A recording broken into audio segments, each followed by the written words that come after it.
पैवंदकारी के लिए मुझे कुछ गुलाब की मज़ीद वैरायटी की ज़रूरत होगी। इस वैरायटी का मैंने पैवंद लगा लिया है। ये देखने में भी बहुत खूबसूरत है और इसकी खुशबू लाजवाब है। अभी मैं इस वैरायटी का भी एक पैवंद लगाऊंगा, तो ये देखने में फूल बहुत खूबसूरत लगते हैं।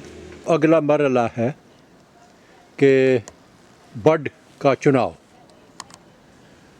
और ये सब कुछ न सिर्फ गुलाब के पैवंद के लिए बल्कि किसी भी तरह का कोई पैवंद हो तो सब के लिए बुनियादी असूल तकरीबन यही है।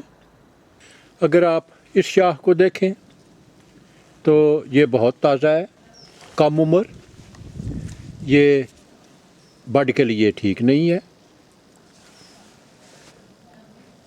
अगर मैं आपको इस शाख की तरफ लेके जाऊं तो ये बहुत हार्ड हो चुकी है। हालांकि इस पे भी बड हैं, लेकिन वो पैवंदकारी के लिए मुनासिब नहीं है। अगर हम किसी और शाख की तरफ जाएं तो देखें ये बड है। ज़हन में रखें कि ये उगता हुआ ना हो। इसमें से बड जो है वो अपना सर निकाल चुका है, तो वो मुनासिब नहीं है। अगर हम नीचे की तरफ जाएं, ये बड है, ये बेहतर है। जहाँ से भी पत्ता निकलता है वहाँ वो बड होता है। अगर आप उसे काट लें तो वो आप उसमें से एक नया पौधा बना सकते हैं। तो ये तो थी चंद चीज़ें जो बड के इंतखाब के लिए बताना ज़रूरी थी। दूसरी बात, चिप बडिंग और बडिंग। जब आप लकड़ी में से एक कट लगा के तो एक हिस्सा निकालते हैं और फिर उसमें लकड़ी को अलग कर लेते हैं, सिर्फ जो छिलका है वो इस्तेमाल करते हैं, तो वो अमल बडिंग कहलाएगा। और लकड़ी और छिलका इकट्ठे लगाते हैं उसी हालत में, तो वो चिप बडिंग कहलाएगा। तो दोनों में ये फ़र्क है। बडिंग के लिए आप रूट स्टॉक में कट लगा के, अमूमन टी शक्ल का कट लगाते हैं, कट लगा के तो उसके छिलके को अलहदा करते हैं। छिलका अलहदा सारे मौसमों में नहीं हो सकता। जब तक वो दरख्त में पानी या सैप जब वो वाफर मिकदार में मौजूद होगी, जब मौसम बहार आता है तो बहार आने से पहले जड़ों के ज़रिए वो पानी उसमें पंप करते हैं अपने जिस्म में, और वो पानी दरख्त के छिलके के नीचे नीचे उसकी मिकदार ज़्यादा होती जाती है, और वो मौसम बहार के आने पे वो शगुफ़े सभी वो नमूदार होते हैं। लेकिन जब मौसम ख़ज़ां आता है, दरख्त वो पानी और ख़ुराक का सिलसिला काट लेते हैं और उसके नतीजे में पत्ते खुश्क होकर गिरना शुरू हो जाते हैं, और उस मौसम में बडिंग का अमल वो मुनासिब नहीं। आप चिप बडिंग कर सकते हैं। दोनों तरीके बहुत अच्छे हैं, दोनों में कामयाबी के इम्कानात काफ़ी हैं। अब इससे अगला मरहला है कि चिप किस तरह काटते हैं। बेहतरीन तरीका, आप चाकू का इस्तेमाल करें, लेकिन चाकू का फल जो है वो बहुत बारीक हो। अगर मोटे फल का चाकू है या फल चौड़ा बहुत है तो वो उसके लिए मुनासिब नहीं होगा। ये बड काटना है तो तकरीबन आधा इंच नीचे चाकू को रखें, दूसरे हाथ के अंगूठे से इसको बड के नीचे नीचे इस तरह स्लाइस करते जाएं।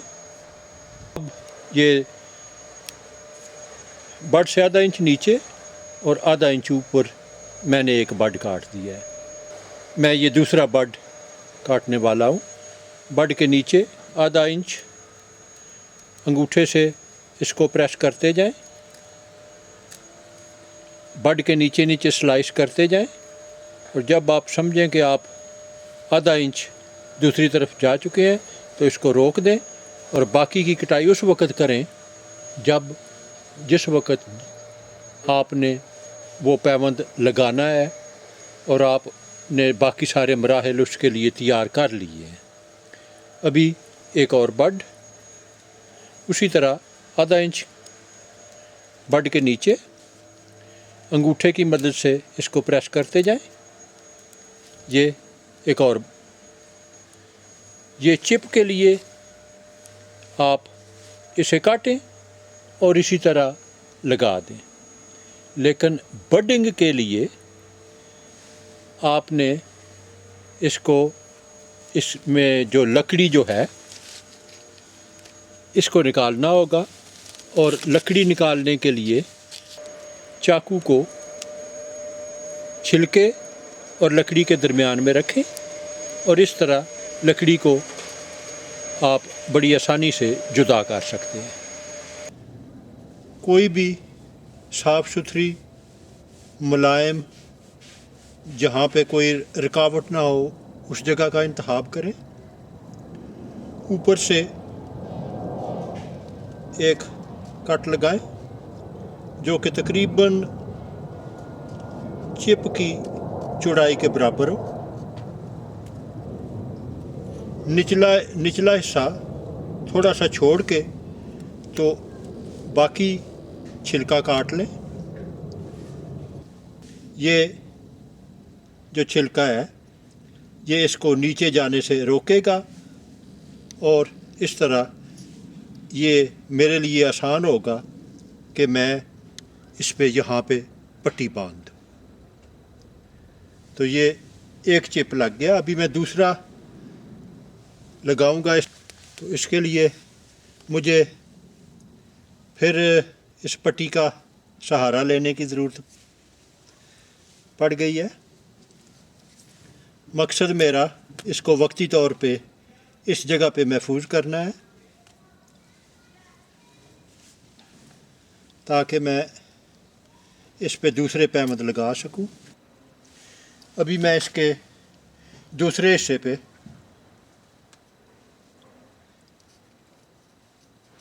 एक कट लगा के तो मैं दूसरा पैबंद लगाऊंगा यहाँ पे।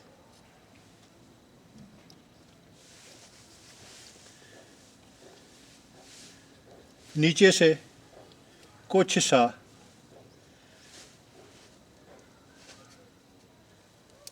छिलके का छोड़ के तो बाकी छिलका काट लें। बड को इसके बीच में रखें।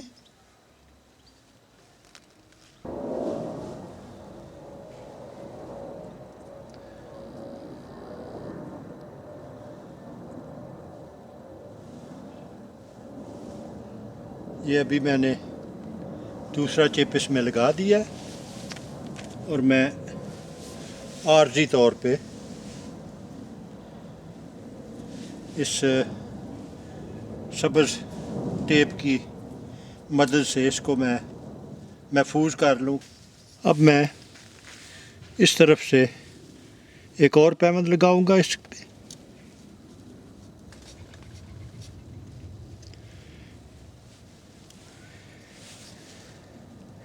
ये छिलके का ऊपरी हिस्सा काट लें।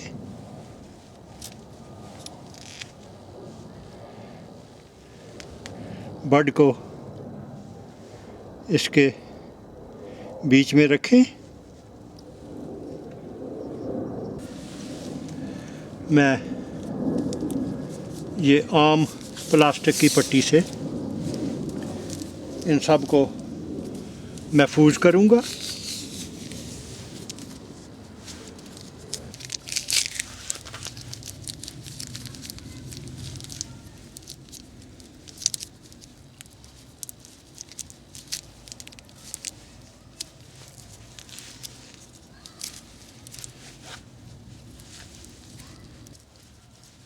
تو یہ ابھی اس شاخ پہ میں نے 3 مختلف بڈ لگا دیے ہیں اور اس طریقے کو چپ بڈنگ کہتے ہیں۔ بہتر ہوگا کہ میں اس شاخ کو نہ کاٹوں، یہ کم از کم اس شاخ کو زندہ رکھے گی اور اس میں جو سیپ ہے وہ اس میں بہتر رہے گا، اور درخت کے زندگی کے نظام کو یہ اس وقت تک چلانے میں مددگار ہوگی جب تک یہ نئے شگوفے چپ بڈنگ سے کامیاب ہو کے تو نئے شگوفے نکلیں گے، تو پھر وہ سسٹم واپس اپنی پہلی حالت میں آ جائے گا۔